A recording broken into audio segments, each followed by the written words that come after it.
Hello दोस्तों, welcome है आपका अपने यूट्यूब चैनल में। आज मैं आपको बताऊंगा दोस्तों कि आपको अपनी हीरो स्प्लेंडर प्लस की पहली सर्विस जब कराने जाएंगे तो आपको क्या क्या सावधानियां रखनी है जिससे कि आपके साथ किसी प्रकार का कोई धोखा ना हो। यहाँ आप देख रहे हैं ये हाइड्रोलिक स्टैंड पर मेरी स्प्लेंडर को चढ़ा दिया गया है और अब ये सर्विस के लिए पूरी तरह से तैयार है।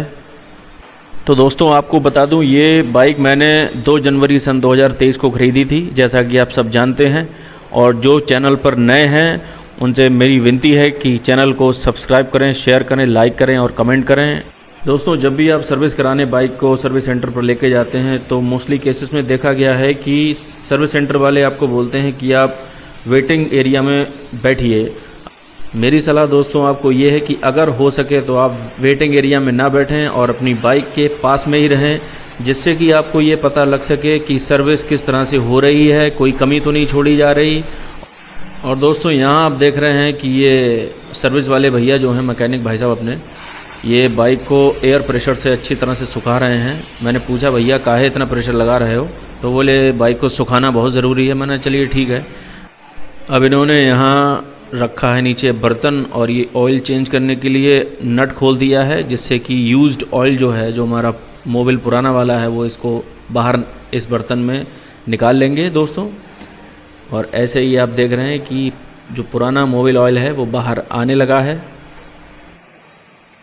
इंजन ऑयल आप देख रहे हैं दोस्तों काफ़ी काला हो गया है, क्योंकि बाइक दोस्तों मैं आपको बता दूं ज़्यादा चल गई थी। वैसे 500 से 700 के बीच में पहली सर्विस होनी चाहिए, लेकिन 1000 या 1200 किलोमीटर मेरी बाइक चल चुकी थी। ज़्यादा चल गई थी, 1200 किलोमीटर लगभग बाइक को चला दिया था मैंने। उसके बाद सर्विस कराई थी। ये स्पार्क प्लग निकाल दिया इन्होंने और अब ये क्रैंक केस कवर को खोल रहे हैं। इसके बाद इन्होंने बाइक की किक भी बाहर निकाल दी। दोस्तों मैं क्यों आपसे बोल रहा था कि वेटिंग एरिया में आपको नहीं बैठना है, उसका रीज़न यह था दोस्तों कि जब अपनी आप बाइक के पास होते हैं तो जो भी मैकेनिक करने वाले भाई लोग होते हैं, इनको जानकारी होती है कि आप अपने वाहन के पास में हैं, तो किसी भी तरह की कोई कमी ये नहीं छोड़ते हैं, काम को जल्दबाजी में नहीं करते हैं, जिससे कि आपका कोई भी नुकसान होने से बच जाता है। यहाँ दोस्तों आप देख रहे हैं बाइक की सर्विस 2 मैकेनिक लोग कर रहे हैं। एक ये सीनियर हैं और दूसरा उस साइड जो है उनका जूनियर है।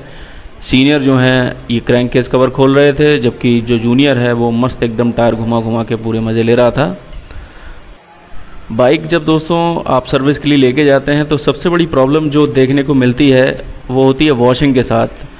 आज तक मैंने जितनी बार भी अपनी बाइक की सर्विस कराई है, कहीं पर भी वॉशिंग ठीक तरह से उन्होंने नहीं की। हमेशा कहीं ना कहीं जल्दबाजी में गंदगी छोड़ दी, या कहीं शैम्पू नहीं लगाया, फिर क्रीम नहीं लगाई। एकदम हड़बड़ाहट में बहुत जल्दी जल्दी ये लोग काम करते हैं और वॉशिंग जो है प्रॉपर तरीके से नहीं होती है। तो इसका ध्यान रखना बहुत ज़रूरी है दोस्तों कि जब भी आपकी बाइक सर्विस के लिए जाए तो आप जहां वॉशिंग हो रही हो वहां खड़े होकर खुद उसे बताएं कि कहां कहां पर गंदगी लगी है और कहां कहां वॉशिंग छूट गई है। ये बात ध्यान रखने वाली है दोस्तों। ये जो जूनियर मैकेनिक हैं इनसे मैंने कहा कि भाई साहब आप टायर घुमा रहे हैं, इससे अच्छा तो टायर को अच्छे से टाइट कर दीजिए। तो मेरे कहने पर ये टायर को फिर टाइट करने लगे। इसीलिए दोस्तों वाहन के पास आपका खड़ा होना बहुत ही ज़्यादा ज़रूरी है, जिससे कि कोई भी लापरवाही ना होने पाए। अब इन्होंने राइट क्रैंक केस को खोल दिया है दोस्तों। ये क्रैंक केस कवर खोलने के बाद दोस्तों इंजन ऑयल इसमें थोड़ा बहुत आ जाता है, तो मैंने इनसे कहा कि इसी में डाल दीजिए बर्तन में, इसको यहाँ वहाँ रखेंगे तो ये गंदा होगा। तो इन्होंने ये इंजन ऑयल को इसी के अंदर टपका दिया। और इसके बाद दोस्तों आप देखेंगे कि बाइक का सेंट्रीफ्यूगल फ़िल्टर एकदम क्लीन है, क्योंकि पहली सर्विस है इसलिए पार्ट्स एकदम क्लीन निकले हैं दोस्तों।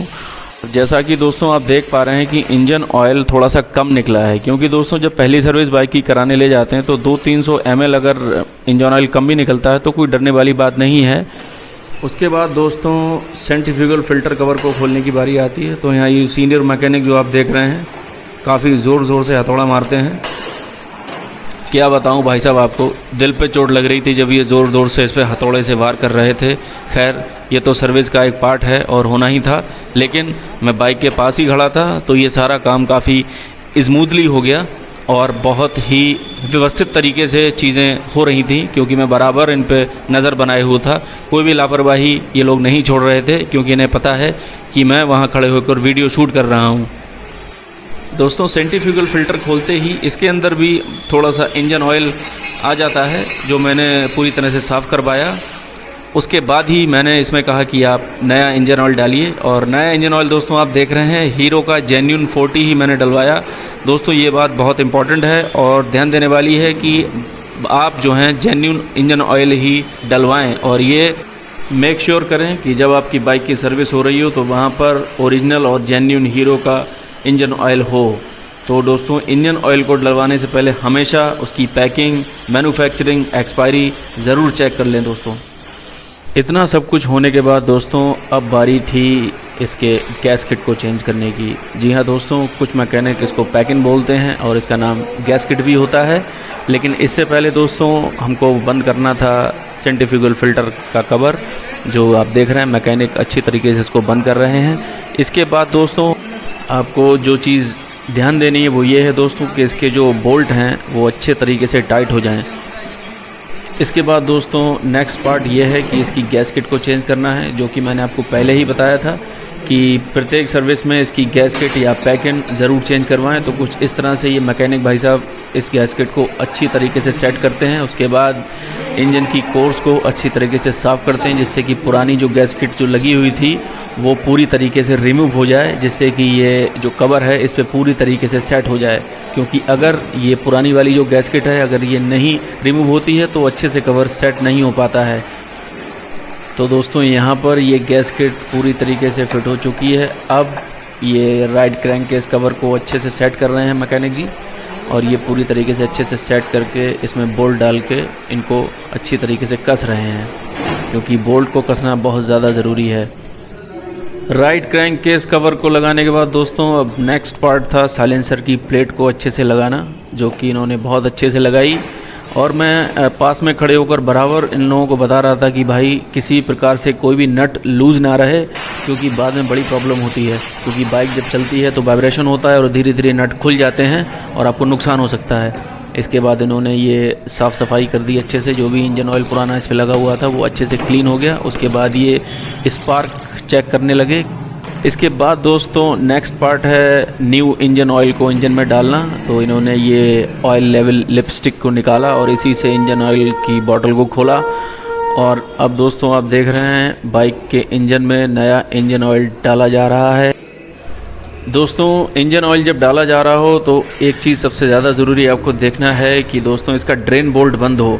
मेरे साथ ही एक सज्जन अपनी बाइक की सर्विस करा रहे थे, तो मैकेनिक लोग बातों में लगे थे और उनका ड्रेन बोल्ट को नहीं टाइट किया था, और जैसे ही उनका इंजन ऑयल डाला गया तो वो नीचे से लीक करने लगा। तो दोस्तों ये देखना बहुत ज़रूरी है कि आपका ड्रेन बोल्ट अच्छे से टाइट हो जाए। यहाँ दोस्तों मेरी बाइक में नया इंजन ऑयल पूरी तरीके से डाल दिया गया है।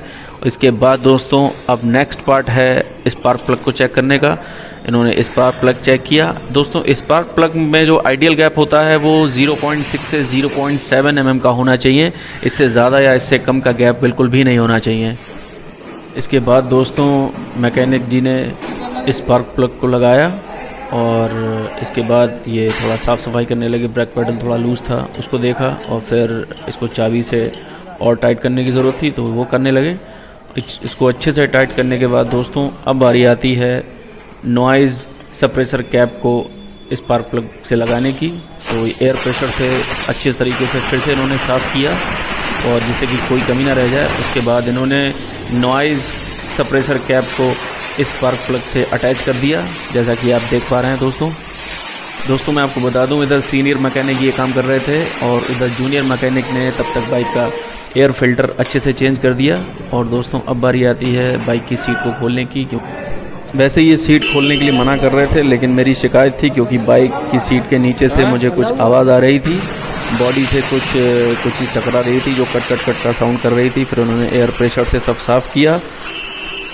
आप चाहें दोस्तों मैकेनिक जी से जितना भी कहें उनको करना वही है जो उनको हमेशा करना होता है। मैंने कहा था इनसे पीछे वाला टायर खोल के अच्छे से उसको देखें, बट नहीं देखा।